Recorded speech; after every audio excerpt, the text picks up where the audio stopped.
Hey guys, welcome back. It's the Maz Gamer here with another video. What if Naruto was a prodigy and neglected by his family, part 2.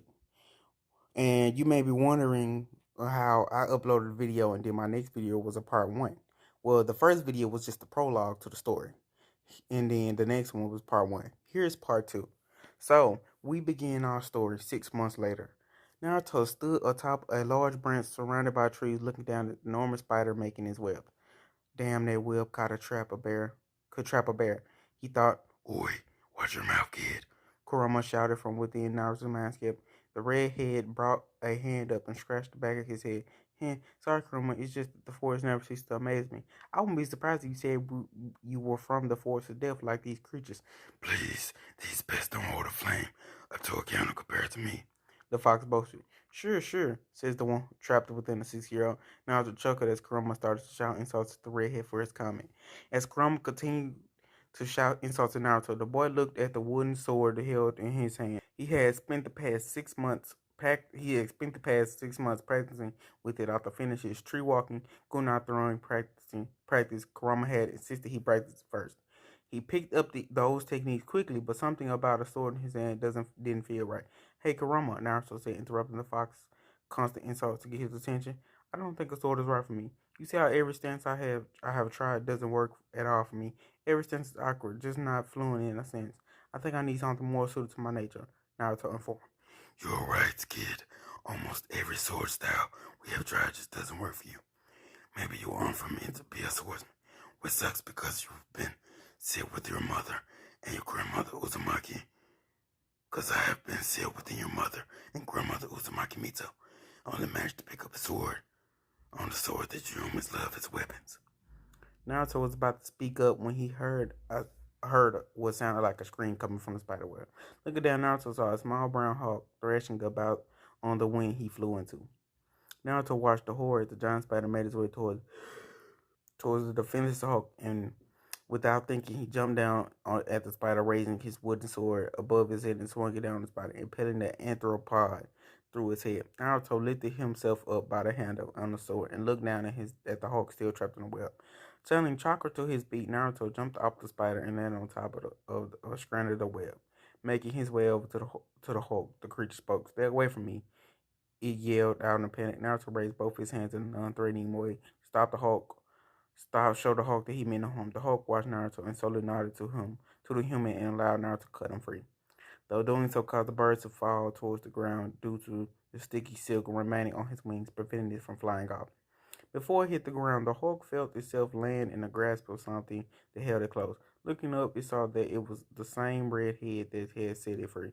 Running around the tree, Naruto found the large branch and landed on it, keeping the bird safe within his hands. Looked down, he saw the fear and astonishment in the bird's eyes. Looking up at him, he sat the bird down slowly, allowing it to stand before starting to pick the remaining webs off of his wings. What is your name? He asked the bird. The hawk looked at him before answering. My name is Celeste, and I am a hawk from the Evis clan. We are summoning clan meant to be used for combat. The Vest clan is made up of different kind of bird species. Currently, the hawks are the head of the clan and hold the peace between the different species. I am the heir of the clan and would like to ask you a question, Celeste informed. Of course, ask away. But are you okay? There isn't any damage to your wings, are there? Naruto said, no, I am fine. But I'd like to ask you, why did you save me? Could have just ran away. Yet you released your pathetic life, she said. To save me, she said. It's because you look like you needed help, and I couldn't let you die, he answered before absorbing the last word. She said, hey, my life's not pathetic. I mean, maybe it is, he just said, looking down. The hawk looked at him with confusion before bringing her wings together and slamming her talon on the ground. A large puff of smoke clouded the area. Now to look up and shock to see Celeste had summoned a large hawk. Celeste, where have you been? I've been looking for you everywhere. Large hawk with light brown feathers and white underbelly chased the much smaller Hulk.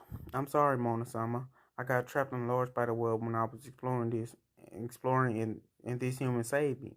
Celeste answered. The large heart looked past Celeste to look at Naruto. Mona sized the human up bef- the human before her up. Human, tell me why you decided to save my daughter here, she ordered. Naruto bowed to the ugly yet terrifying Hulk answered.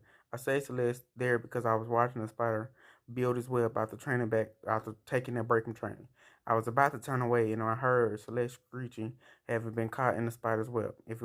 If I would have left the spot, the if I would have left, then the soldier would have ate Celeste, and then it is something I couldn't have lived on knowing that I could have saved it.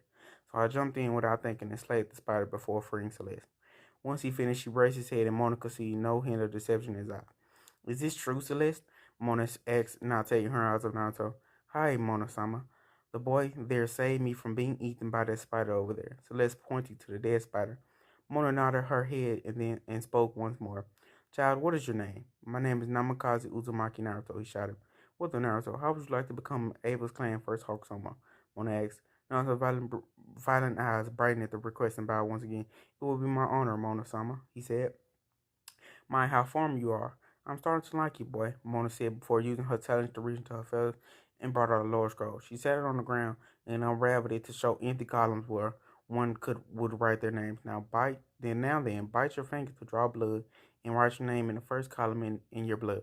After which the square under your name places your finger on it in your blood to imprint your fingers tips to the summoning jutsu.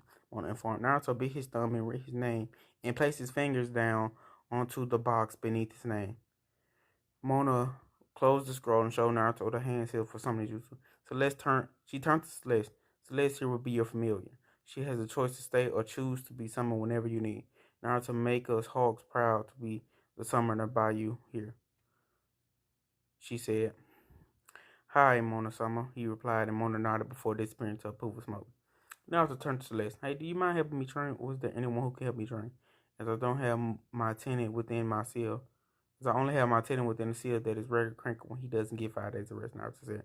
Hey, you ungrateful brats. Without me, you wouldn't have been anywhere near the area, Celeste. You would have never gotten that summoning contract with the Hogs. Kurama yelled within Naruto's mindscape, who decided to ignore his tenant complaints. Yes, there are.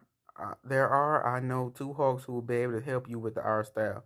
Celeste bent down and pecked the branch she was standing on, and then 2 clouds of smoke appeared, revealing a hawk standing 5 feet tall, covered in black feathers, with a brown underbelly, and another hawk, slightly smaller than the first, standing 4 foot 5 inches tall, with green feathers, and light brown underbelly. Naruto, this is Greet and Misa. Celeste introduced Celeste. What is this meaning of you summoning us here, you little gaki? The Black Hawk yelled while slapping Celeste on her head. Now, Greek, I'm sure Celeste has a good reason for summoning us to the forest. I mean, look at the cute human boy there, Misa said with an eye smile. Wait, human, both Hawks said before jumping in front of Celeste and prepared to attack Naruto. The redhead jumped away from the 2 hawks and held his hands up in a non-threatening manner. Celeste just sighed and flew away from Greet and Misa owed to Naruto and landed on his shoulder. Greet, Misa, this here is new Naruto, our new summoner, Celeste exclaimed. A new summoner, eh? He don't look so strong to me. What was Mona Sama thinking in allowing this kid to be the first Hawk summoner? Grits bluntly said. Oh, don't be such a stuck-up, Grit, Misa said, smacking Grit on the head, sending him crashing through the branch until Grit's slap shaped a hole on the ground. So what were we summoned for anyway, Celeste? Well, you see, I was hoping you would be able to train Naruto here in our clans as you saw, as he hadn't had any luck finding a style of his own. I thought we would be his best choice to teach him, Celeste said. No, absolutely not. Grit yelled from his hole before reaching up a wing to direct himself out, glaring at Misa. Oh, stop it, Grit. We would love to help out with your training, Naruto, Misa said, with a graceful tone. Thank you for entrusting your teachings to me, Misa, he said with a bow, peering over a branch down at Greek. And you too, Greek, he yelled out while Greek grumbled under his breath and about troublesome women and brats. Well, guys, I know this video was a little bit on the short side, so I'm gonna have to end it here for today. But I will drop 2 more videos into the future. It's gonna be around the same time, so don't worry. Part 3 and part 4 will be coming out soon. So yeah, just like, subscribe, comment, share, and I'll see you in the next video. Peace.